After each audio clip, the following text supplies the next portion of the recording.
Welcome to Get Your Mind Right, Boots on the Ground, where we spotlight professionals in the field who have overcome challenges and how they work through them. Their stories offer real-world insights and tips for thriving in today's competitive landscape. Good morning. Good morning, and welcome to Get Your Mind Right. This is the world's only podcast dedicated to merchant services and digital marketing specialists. With me this morning is Dawson Dimmett. Good morning, Dawson. Good morning. Good to have you here. Glad to be here as well. Yeah, it's great having you on board. I want to acquaint my audience here with who you are. Now, you are the Senior Implementation Specialist. Sales implementation specialist. I did that on purpose this time. I want to make sure you're paying know. attention. Tell me a little bit about your tenure here, Dawson. Yeah, definitely. So been with Evolve almost right at 4 years now. Been in this role specifically for right at 2 years. So a lot of, as we onboard all these new sales reps and these new groups, get them built in Mac, get them built in Lessonly, our directory, make sure our ops team knows who they are, as well as, doing some training with them. And most of the reps we're working with now are very experienced in the industry, which I love. And a lot of more so just like a guide as far as this is how you need to submit deals. This is how, or who you need to work with in this scenario. Here's the entire team, just making sure they feel comfortable with the Evolve team. So that way they're very happy with what we do. Yeah. That's a great overview for our audience. And, I want to let you know and let our folks know you've been a really impactful player. I think it was 2 years ago, you were selected by your peers as our Employee of the Year. Correct. 2022. Yeah, that's awesome. So for you folks out there that haven't been part of this before, that is the equivalent of the, Best Picture or Best Actor award at the Academy Awards. So really for a voted on award, that's the number one thing. That's a great accomplishment.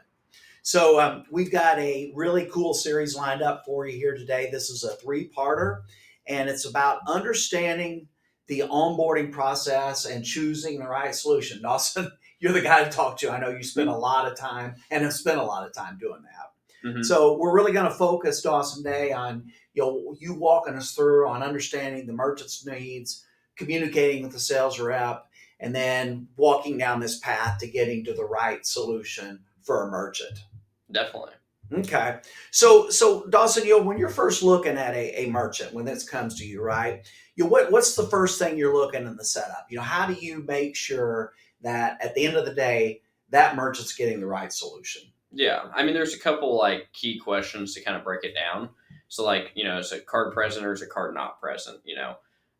What's their internet type? And then are they on buyer's choice or some sort of, dual pricing, whether it's a true cash discount or maybe a real surcharge. And then also, your last piece is going to be can I make that a better solution than what they're already on today?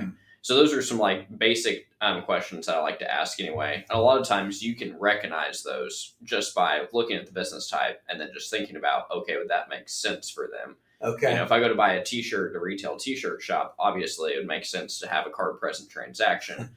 But if, we're working somewhere and it's a lumber yard that sells, a lot of lumber out to different contractors, that might need an invoicing solution for that. So right. Just some things to think about right off the top of your head. Not all of those questions will always apply to all merchants either. So I guess it really, you're the bridge a lot of times between the sales rep and the merchant on leading them to ideas or questions maybe the rep hasn't asked. Exactly. Okay, gotcha. So when you're looking at card present transactions in general, what kinds of solutions do you generally recommend? I realize this is a broad question, but and what are some of your go-to solutions that you have and tools you're looking for that's going to improve the merchant's life? Yeah. So, right now, and it's what I like as well as popularity between me, deployment, and the sales force. So Deja Vu, Evolve Pay, and then PAX devices with Swipe Simple on them are the most common devices that we see. Okay. Especially in the terminal world, for having a card present transaction, those are the top 3 that we see go out the door today. Okay, well, good. We're going to do a deep dive on those then. Okay, perfect. All right. So let's talk about this card present versus non-card or card not present transactions. When you're looking at this, how do you determine which solution is right for that merchant type? Mm-hmm. And then also, if you will, go into why those distinctions are so important. Definitely. So, it kind of depends on business type, right? So it's what makes sense. What makes sense for the merchant, what makes sense for the consumer. So and a lot of times it's a mix. So let's think about auto repair. For example, traditionally most independent auto repair shops, there's a guy with a calculator, and then it gives you your price, and then there has this like crusty looking terminal, and then but you're trying to race there to get there right before they close because they close at 5 and you get off work at 5, so you're trying to get there right as they close. A lot of situations it'd be easier if they could just text you a link, right? And you could just go pay online. So like in different situations, even like that, one that should be, 80 to 90% card present, there's still a good amount of them that would easily, be card not present because they can send out an e-invoice for that. So those are some different things they can do for that. And that's one that really comes to mind with me is like why it's important to determine that. It's just what makes sense for the merchant as well as the consumer to make their life more efficient. So you just mentioned something there in that instance with the auto repair guy that you're really merging what is effectively a card present solution, but it has of course the elements of a card not present solution. I keep going back to that. You do. So are you seeing more and more of that today? A lot more. So like even since I've been in the industry for the last 4 years, it's like everything now, and those 3 solutions I mentioned all do it, phenomenally. But what they can do is having the card present and the card not present, because they're all paired with a virtual terminal that you can add to it, and it all reports to a single dashboard. So like if you think about it 5-6 years ago, you had to set them up with a terminal and then a gateway. And this was before like smart terminals were around. So you just have like a standalone terminal and host draft capture. And then you'd have a gateway and you have them in 2 separate places. Then your statement would just merge it together if you had it all through one mid. But now it's like you can see everything instantly through the deja vu of All Pay and Swipe Simple virtual terminals, having that dashboard, everything reports to one place. So I'll throw a monkey wrench at you. These merchants you deal with they're just overloaded, right? And every day it feels like they have more and more things they have to be responsible for and they have to look out for. So how do you cross this bridge with them that, hey, we're going to be doing things a little differently now? I mean, I hear people a lot. They'll say, as long as this isn't a big change. Yeah. The main thing is, yes, there's a back office login, and I'm going to have to send somebody an invoice. With those 3 solutions, the number one key is make the ease of use, right? Make it easy for the merchant, and they're going to adapt to it very, very well. Now, is it going to be for everybody? No, there's some people that will resist change no matter what you give them, right? You could pay them to change, and they're going to do it. But for most of them, they're going to adapt to it quickly because you can also, like auto repair, for example, same example I was talking about where you could just send me an invoice. Well, what if I wasn't going to be there till 5:15? They had to wait 15, 20 minutes before they could close up shop, or 30 minutes, right? And they're having to wait on people, and that's probably happening every day. Or it could be, hey, they could text me, a link, and I'm just telling them, hey, I'll be there a couple minutes after you guys close. Just, throw my key in my vehicle, and I'll get it whenever I'll, be 5:15, 5:30, whatever. It's going to save them time in the long run too. As well as those dashboards can allow the merchants or the business owners specifically, not just like who works for the merchant, but they can log into the dashboard when they're on vacation or if they're out of town, and they can check the volume too. So they can see the sales that are going on. So it's kind of like a peace of mind thing for most of them anyway, to see, hey, these transactions are still going through like this. So it's a real benefit for them. It is. Yeah. Obviously online shopping, that started a trend that really changes how we all shop and how we purchase things, right? And of course that was speeded up with COVID. But I felt that payments was really behind the curve on that, right? And I heard someone say a few months ago, you need to meet your customers where and how they're willing to pay. And like these types of solutions you're talking about, I mean, they're accomplishing that. Exactly. And everybody demands to have an upgraded solution now too, right? And everybody wants to have, Apple Pay, Google Pay, to have all the tap payments, which is another thing where all that was happening. But once COVID hit, like you said, it just escalated. So do you think then that's broken down maybe some of the merchants' resistance to adding on these other services, like, hey, as long as it isn't a big change because they're already adopting these other things? I think so. Okay. There's just been so much change in the last 4 or 5 years to them. They're just trying to keep their head above water a lot of times. Okay. Well, so this is a good segue into your merchant's flexibility, right? So I know you're a big proponent of cloud-based solutions. So talk to me about those types of merchants that are going to, that maybe they don't know they need them, but they do need them. How do you guide them toward that, and what's that criteria look like for you? Well, the good and the bad news on that is almost everything's going to be cloud based. That's basically anything we're pushing out now. There's not that many like traditional terminal type solutions we do.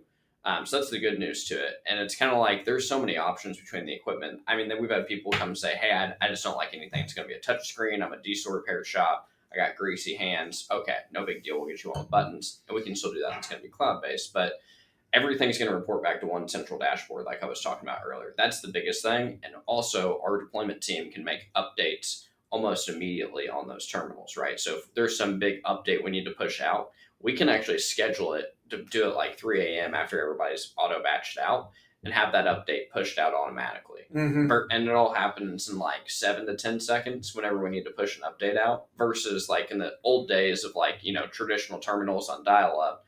And this was only, 4 or 5 years ago when I first started, that we still had some of these, but there's 45-minute download times, right? So there's like a huge difference in cloud-based versus, traditional type terminals and solutions. Mm-hmm. So ultimately, what's that done from the merchant's viewpoint, as far as reliability and ease of use? Mm-hmm. Oh, both have increased dramatically. So the reliability is there because you have so many other options, right? So it's like for some reason, if your internet's not working and your terminal doesn't want to connect, or you smash your terminal and it shatters, right, and it's no longer usable, right? I can still send out an e-invoice. I can take a payment over the phone. I can, if they're right across from me and I really needed to, I can key enter it into my computer. Whatever I need to do to be able to make that payment, I can do that with the virtual terminal and do it without having the terminal actually there. Now, is it as convenient in that situation? No, but I'm not stuck with not having to take the payment because it's giving me more options. So I know folks that are new to this concept, they're going to ask this question. So, we have merchants, and obviously they have spotty internet service for whatever reason. Okay. Yep. Are they just dead in the water when their internet's down? Can they still take a payment? It depends on the situation. In most situations now, no, they're not going to be dead in the water. So it's like, of course, we have multiple SIM card options through a couple different providers right now. Through T-Mobile, AT&T, and all kinds of different ones. And of course, it depends on which terminal it is. And the pricing always varies. But outside of that, you also have hotspots off your phone. So basically all the terminals now, whether it's a countertop terminal or a mobile type terminal, all of them can connect to Wi-Fi. Okay. And so if you have a hotspot on your phone, you can hotspot to it real fast and you can be up and running. So almost all the newer terminals have that. And if you can get, even if your terminal is not working or Wi-Fi is down or something, but you could get to the virtual terminal on your phone, you can take the payment that way too. So there's multiple different options, and it's kind of like additional fail safes. So instead of just having like, oh, my internet's out today, I can't run this payment. Right. Now you have multiple different options to be able to get that done. And these, so first of all, you're going to set these merchants up so that there is going to be a fail safe on this. Absolutely. So secondly, these SIM cards, they're pretty darn inexpensive now, are they not? Yeah. I mean, a lot of them, it can vary from, I don't even know what some of the higher ones are right now, but it's cheaper than going to get them direct at an AT&T or T-Mobile store. And then the price varies on all of them depending on which model it is. So, but they're all relatively cheap. It's cheaper than buying them direct. So just give me a range. What am I looking at on my anywhere from like $15 to $45, depending on what you need your package to be. Gotcha. So if I'm a small business and I'm doing, let's say, $20,000 a month, $15 a month program is probably going to take care of what I want. Most likely, yeah. Yeah. And you've got that set up so that's automatic switch over if the primary internet fails. Correct. Yeah. And some people just use it as their primary too, depending on where they're at. Okay. If it's more reliable. Exactly. Yeah. And if you do that, I always say check, especially if you have the same cell phone provider, because what happens is whenever the situation comes up, it's always in the middle of nowhere in the country in a metal pole barn building, and there's no windows, and the front desk is actually in the middle of the building where there's the least amount of signal. So just check your internet connection. Get on Facebook or TikTok or whatever, and just scroll through it a little bit and see if it's working. And that's how you really determine if they're going to have a signal. That's a really small price at $15 to $45 a month for reliable payment taking. Exactly. Processing. So let's, you mentioned some of these solutions earlier. So let's take a deep dive into these. Your first one you mentioned was the Evolve Pay virtual terminal. Tell me about that. Tell me about the functionality and where you like to deploy this system. Yep. Evolve Pay is a great one. I don't have a specific use case that I say this is exactly why I use it, because it works in so many places. That's one of the great things about working with Evolve Pay is it works in so many different business types with them. It's great for virtual terminal payments, recurring payments, sending invoices, setting up generic payment links. Those are things that are all great. It has a QuickBooks Online sync that syncs the data over there automatically.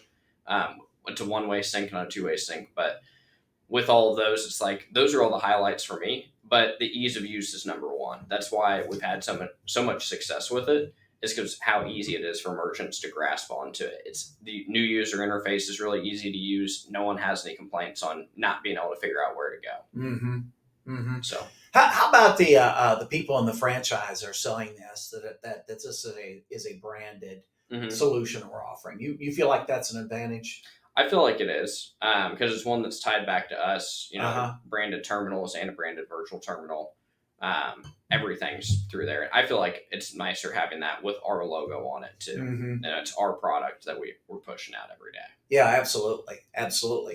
Let's move on to the Deja Vu Cloud POS.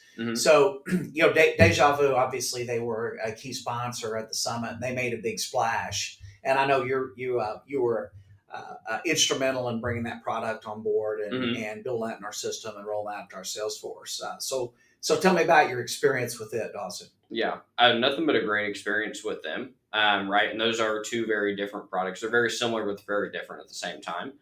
And one of the things that's made it really easy for us is their portal is easy to use.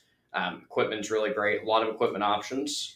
We decided we're going to offer all their equipment options, which some days drives me crazy. Using Z series, QD series, and P series on both the Steam platform and the iPOS platform.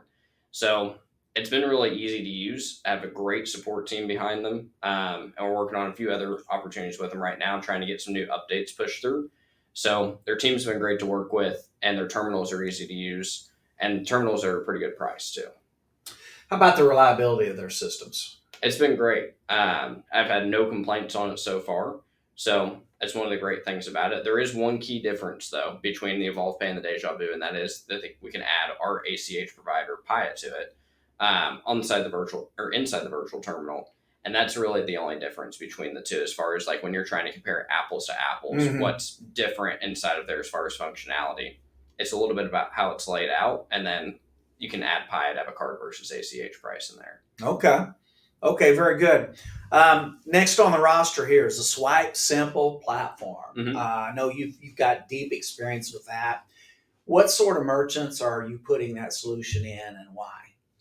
Swipe Simple is great in a lot of different cases, kind of just like the Evolve Pay, and Deja Vu falls in that category too. This is the hard part, is all these solutions are so similar. It's like you kind of just have to pick your favorite, right? And it's whatever you're confident in selling. But like looking at Swipe Simple, kind of originally created for like smaller merchants. They have a phenomenal mobile app with the B250 and the B350 reader. So that way, that's for your card present payments. But then on the card not present side, same thing. It has virtual terminal, recurring payments, invoices, payment links. And there's like a few differences as far as like, say you set up your tax rates and how you can actually do the Swipe Simple register, and you have item level modifiers and item level taxes. So there's like a few key differences that work really well on Swipe Simple. It's great for like dog groomers, anybody that's on the go. It works really, really well as well. So for a lot of the reps in the franchise, this is really a go-to solution. It is. Yeah. And it's one we've used, I think, the entire time I've been here, actually. Okay. So it's been around for a while, and now we use it on all of our processors and stuff. I think we were on a pilot program maybe originally when I first started. That was so many products ago. I'm forgetting which one's which. Yeah. Decades ago. I know, but it's been really good to us over the years. So Evolve has another white label product called Optimize. And I know, once again, you were instrumental in bringing that on board and rolling that out. So tell me about it. So Optimize is our preferred B2B gateway. So if you start looking at level 2, level 3, like I mentioned earlier, when we're looking at, how to be able to qualify those merchants to find them a better solution, level 2, level 3 is one of the ways we can do that. So for our folks that aren't in the know, take a couple minutes and describe what that is. Only a couple minutes? 2. Okay. 2, the clock starts. I'm on the clock now. So basically level 2, level 3 is going to be additional data that's collected at the time of sale. So that way, whenever you present that to the processor, you can qualify for a different rate. And I think there's either 10 or 12 or card types that it can qualify for. So just because it's a B2B transaction doesn't mean it automatically qualifies for level 2, level 3. It's just specific card types. And then it's kind of like level 2 is just a little bit more data. Level 3 is a lot more data. And it's things like tax rate, commodity code, unit measurement. So it's like about how tall it is or whatever. And basically what we have to do for that and why Optimize works so well is we can build a template in the background to help send this automatically, because merchants aren't going to do it themselves, right? So the reason why Optimize works so well for us is deployment builds that template for them, and it's sending that data to the processor every time automatically, with the merchant going through 0 extra hoops. That's why it works well for us today. Okay. So once again, this is a white label product, and your reps have a big advantage here. Definitely having the white label product, and then actually there's some key features in there that are different than the other products we have. So like they were the first one we had for a card versus ACH price. So to run like a true dual pricing on a card not present transaction and doing it through one single link. Not because there were other ways you could do it before, where you could have 2 links set up on a website, click here for card, click here for ACH. I've seen that done. It's not as smooth as you can do through Optimize. Like you can send it as an invoice. They can do it as a virtual terminal transaction and have a card versus cash price. All you do is click one button versus the other, and it flip-flops it from $104 to $100, depending on which one you select. Right. So ease of use is there. Also, there's simple payments section. So that's like their advanced payment link. And inside of simple payments, you can actually do a customer initiated recurring payment. So it's really great for like donations for like churches and you just have a nonprofit that's doing a fundraiser. So that way you can go make a payment on this payment link, as well as the customer can go in there and start their own recurring payments. There's only a handful of gateways that do something like that today. Excellent. Yeah, I know we've had a lot of great success with that. So Invoice Path was also a big sponsor of Summit, and a lot of excitement and buzz generated that product. So talk to me about it. Yeah. On Invoice Path, there's a couple key things that work really well. Is the fact that it works with QuickBooks Online. That's the number one reason we work with Invoice Path. The number one QuickBooks Desktop. Did I hear you say that? QuickBooks on QBO, not desktop. The reason being, like, and a lot of people know this, QuickBooks Desktop had an update sometime last summer. And the integration no longer works with a lot of those tools, right? To be able to communicate between a gateway and QuickBooks, right? It's my understanding that before that, actually Intuit said they were going to sunset the desktop product, and then unannounced they did come up with a new release. But they're working on ways to crash it. Don't worry. And it's more so of like they're not actually going to crash the product. They're just going to not support it anymore. They're not going to support it. Plus, they're not, because it used to be you buy a one-time license, you download it to your computer, hence it's desktop. But now they're going to make you pay a SaaS fee on that too. So like they're finding ways they're going to get people, either they're going to get their money or they're going to move them to QuickBooks Online. But it has to be QuickBooks Online. And it's really simple. Like once it's set up, because it's not a gateway, it's just the software that communicates between the gateway and QuickBooks Online. So once it's set up, you can have them automatically send invoices from QuickBooks Online. So you pull it up just like a merchant would today if they already use QBO. Right. And whenever they go on there to send the invoice, instead of clicking save and send, they just click save. Whenever they click save, then there's a whole slew of things that happen in the background the merchant doesn't see. And it's going to send out from Invoice Path a branded invoice that's branded to the merchant. They can do dual pricing on there, so aka buyer's choice. And that way it's a card versus cash price. That's one thing that's different compared to the other competitors in that market. Because the other ones either do a just regular surcharging or they use this thing called a technology fee, which is a line item, and I don't want to have to go that direction because it's going to set the merchants up for failure. It's not doing them any favors. So doing it as a true card versus ACH price, it makes it really easy to use. Support team is phenomenal with them too. Anything we ask for, like, hey, we're looking for this kind of feature. Do you have that? Am I looking in the wrong place? And normally the response we get is either an explanation of how to find it or, hey, we'll have our development team add that. So it's been phenomenal to work with their support team. Nice. So obviously the merchant, they can wipe out some, if not all, of their fees by using the dual pricing. What are some other productivity gains you're seeing the merchants realize with this solution? I mean, you're getting paid faster too, right? So why is that? Well, the ACH is a large piece of that. And even it depends on how they're doing it today. Like if they're already sending it through Intuit QuickBooks and they're already getting paid for card and ACH, probably about the same time frame. A lot of people only send it for card through QuickBooks though. So a lot of them still get checks in the mail. Like they send them an invoice and then they just will mail them a check, right? That's what is the average? Like 28 to 30 days on that?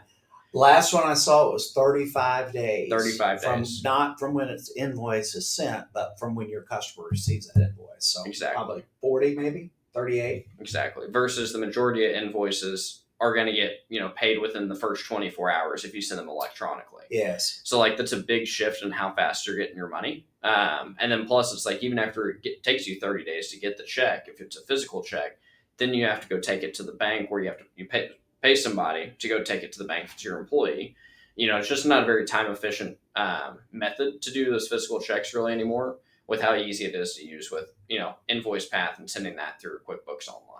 Okay. So it speeds up their process dramatically, especially if someone's doing physical checks today, or if someone's physically going through and taking payments over the phone. That's a big time consumer as well. So can you text an invoice from this platform? Oh, absolutely. So I don't know if this is true or not, but I've heard it repeated a couple of times now that 45% of invoices that are sent over text are paid when that text is open. I would say most of them are. I would agree with that. Man, that is just crazy. That just underscores the point when you make it easy on someone to pay you, right? They're going to pay you a lot quicker. Exactly. Versus if you get something in the mail, it's going to sit there in the envelope until Sunday morning, and then you open it, and then you'll think about it, and then by the end of the day, maybe write them a check, put it back in the mail for Monday morning, right? And then it's going to take a couple days to get there. That's right. And you got to use a stamp. Oh, yeah, which I never have a stamp, ever. I have 2 stamps on me. It's the original stamp book I bought when I was in college. Still haven't finished it yet. Oh, well, they're not going to work because forever stamps. They're forever stamps. Oh, okay. I knew I wasn't going to use them all. You're thinking ahead. I was. Man, how much have you saved yourself? What, 20, 30 cents on this? Maybe about 30 cents these days. Well, you're winning then. Absolutely. You're winning then. So, Dawson, I know that for shopping cart solutions, you're a big proponent of Authorize.net, or you have been. Is that still the case? That's still the case. There's other gateways that work with a lot of those big platforms, such as WooCommerce, BigCommerce, like all of those. Shopify is another one. I like Authorize.net because it works almost anywhere. It's consistent. It's been around forever. I believe Authorize.net is the original gateway. It was either that or CyberSource, but I'm pretty sure it's Auth.net. Was the first one that came out. And the API is easy to use because anybody, if they have those platforms, they can log in and get an Authorize.net API online. So it's not hard for them to certify it. And if they already have the plugin built, we can just plug in our own gateway. So it's really easy to use. It's easy, consistent. It's hard to be easy and consistent. Yes, it is. It is. Well, this has been great, Dawson. Again, folks, this is episode 1 of a series. We've got 2 more to follow. This is great for a foundation. And I like this, but my issue is this stuff doesn't always stick to me. So what we're going to do tomorrow is I'm going to throw some real world scenarios at you on the fly. I'm going to have you come up with a solution. Okay. We're going to see how good you are. I'm looking forward to it. Are you ready? Oh, I'm born ready. Okay. Did you eat your vitamins this morning? Absolutely. And my Wheaties. And your Wheaties. All right. Here we go then. We'll see you back here. Until then, keep your mind right.